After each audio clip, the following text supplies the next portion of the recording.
Welcome to another static series episode.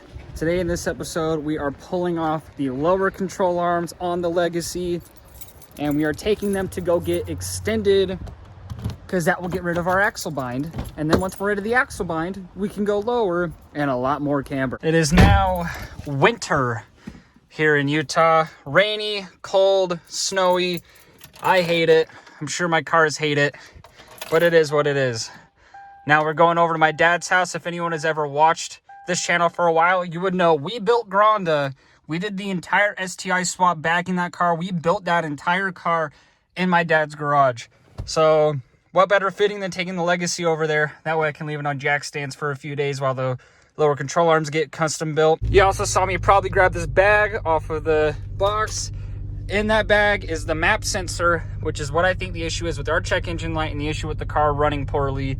So while we're there, we're also going to switch that out. It's going to be super easy. I just don't want to do it in the rain right now. I would have done it before at the beginning of this video if it wasn't raining, but because it's raining, I don't want to do it in the rain. So we're going to wait till we're in the garage. I also had a couple people online get all mad at me because I only cut one tie rod in the last video to fix the alignment, saying that I'm not going to have full lock both ways or full steering angle. Guess what? I do. Look, this is straight. One and about a half. Come back. Remember, that's straight. About 1.5. Perfect steering angle both ways. I'm not going to get out of the car to show you the wheels turned because it's raining and I don't want to get wet right now and I want to get warm, but I've already checked it. It's fine. We're going to get a custom steering wheel to go on the car, and we're just going to put the car on straight. And I also need to get the car aligned. I'll show you guys. It's still pretty sketchy to drive because the alignment's all out of wonk and the car likes to go like this, and I'm kind of nervous in the rain, but it'll be fine. As soon as we get the extended LCAs built and put on the car, then we can actually go get the car properly aligned and it won't be sketchy to drive anymore, and I could honestly probably daily it. Enough of me blabbing. We're gonna get over there and we're gonna start this. I am curious if I can even get in the driveway. Oh, not bad. No scraper rubbing or anything. Heck yeah. We got to get the car off the ground, take the wheel off. I'll explain to you guys what we're doing with the lower control arms once we get it off, and I can actually explain it with the control arm right in front of me. Other than that, we're gonna throw you guys on a time lapse and get this thing off.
One side out, that was easier than I thought it was. Let's do the other side.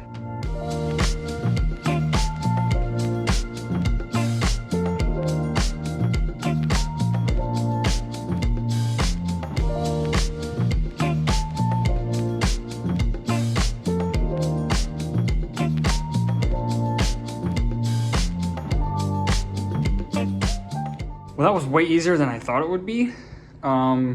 I think that literally took me maybe 35 minutes at most. I haven't even checked the time, but that was seriously, every bolt came off really good. The second control arm came off easier than the first one.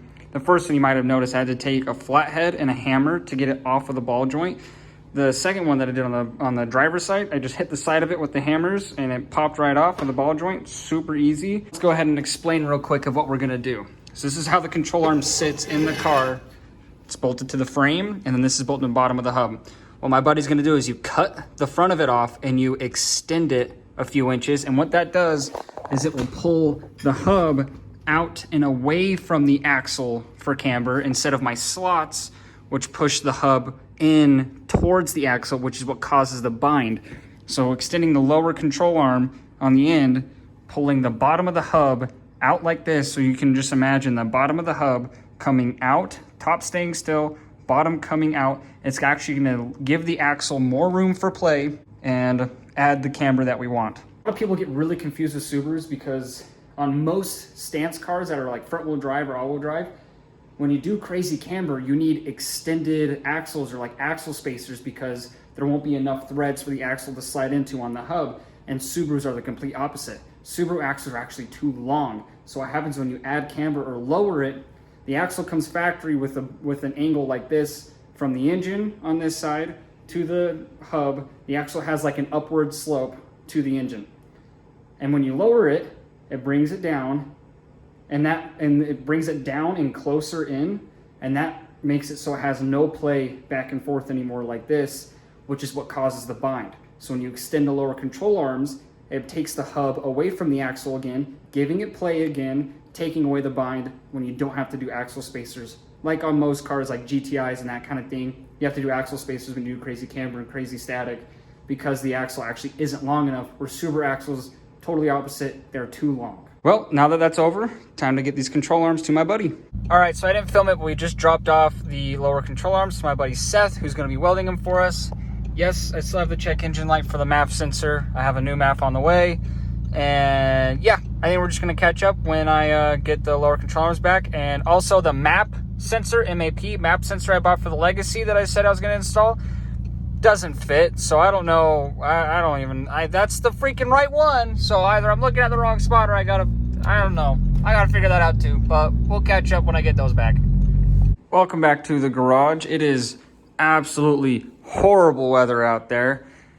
We just picked up the arms though, so here I'll show you guys what we were talking about extending them. So this is how much we extended them. We extended them 2 inches, and I think this plate's obviously longer than 2 inches because you want to make sure you weld it all the way around, and he painted them for me and everything all the way around. So it's extended that much, and we're gonna see how much camber this will give us. Like stated, it'll pull the bottom of the hub out, relieving the axle bind. I've heard that every inch is about 3 degrees, and I've also heard that every inch is like 10 degrees. So I guess we'll just figure this out. I still have a lot of adjustment on the top hats to pull camber out, and I can always pull my slots out as well if this is way too much. But we're just gonna throw them on and see what it does, and we're also gonna be lowering the car more. So what we need to do to lower the car more is we need to tuck the airbag harness up so we have no problem hitting that. Maybe hit this with a hammer a little bit. This is from when I was on the stock wheels and tires when it rubbed on there. Right now I have about 1 inch when the car is on the ground from the top of the frame. So I think I can go down another 1/2 inch and still be okay because we have the 24K springs. But yeah, I think these turned out really good. Here's the other arm.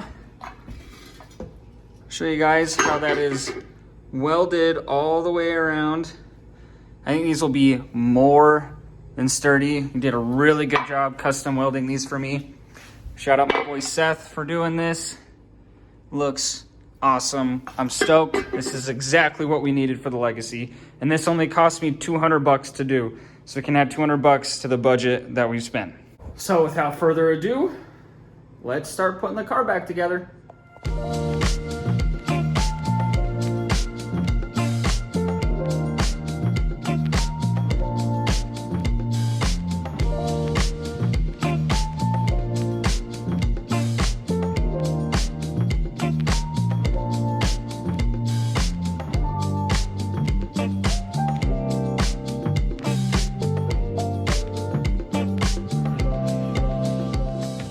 Well, I was hoping this wouldn't happen, but I kind of figured it would. The whole reason we cut the tie rods was to fix the toe out because I did not want to have to do extended lowers, and doing extended lowers gives you toe in. So what has happened now is obviously with extended lowers, we got a crazy amount of toe in. And it's not actually that bad. It's just because I have a wheel on over here and I put the wheel straight to see how much camber we were gonna have, which is going to be quite a bit. I think we're gonna hit double-digit camber very easily. And we still even have adjustment on the top hats.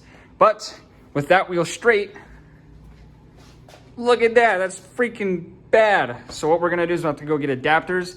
And what I found out is they sell, like, places and companies sell tie rod extensions, and they label them as tie rod extensions, and I need M14 by 1.5 extensions that are male to female. And companies sell tie rod extensions that are just adapters. All it is an adapter from male to female that'll just add length. And when they label them as tie rod extensions, they want to sell them for $70 to $100 for a pair of 2 little adapters that are a couple inches long. Or what you can do is think a little bit. We might be able to go to Ace Hardware or Home Depot and just grab male to female, or I'm sorry, female to male, and 14 by 1.5 adapters that are a few inches in length for a few bucks instead of $100. So that's what we're gonna have to do. I've been looking around online. I don't think I can find the length that I need at a parts store locally, sadly. So I think I'm gonna look online around like Summit Racing, Amazon, eBay, go look for that stuff, because I've already have some good leads, but it'll be a couple days until those will get here when I order them, and I wanted to give you guys a video this week like I promised. So that's probably where we're gonna end this video. This still isn't even all the top hats all the way in. I pushed the top hats in a little bit. That's crazy. I don't even think you can tell on camera. That is nuts. So I am so very sorry that the car's not going on the ground in this video. I really hoped that it would, but it makes more sense to just leave it up in the air and wait to get the adapters, extension things to fix the toe. That way we can lower it more and put the springs on the back, fix the alignment, and have this thing really stand out. Everyone, thank you for watching. I appreciate all of you. Static Legacy, I promise we will finish the budget series soon. All we need is to fix the alignment and lower it more. And then I got some interior stuff, parts already sitting at my house that we're gonna make a video for. And I have a lot more things planned for the car that are very cost friendly that I think will just level up the car to the next level of coolness. So yeah, that's where we're gonna end it. Peace out, guys. Much love. Always have a good day.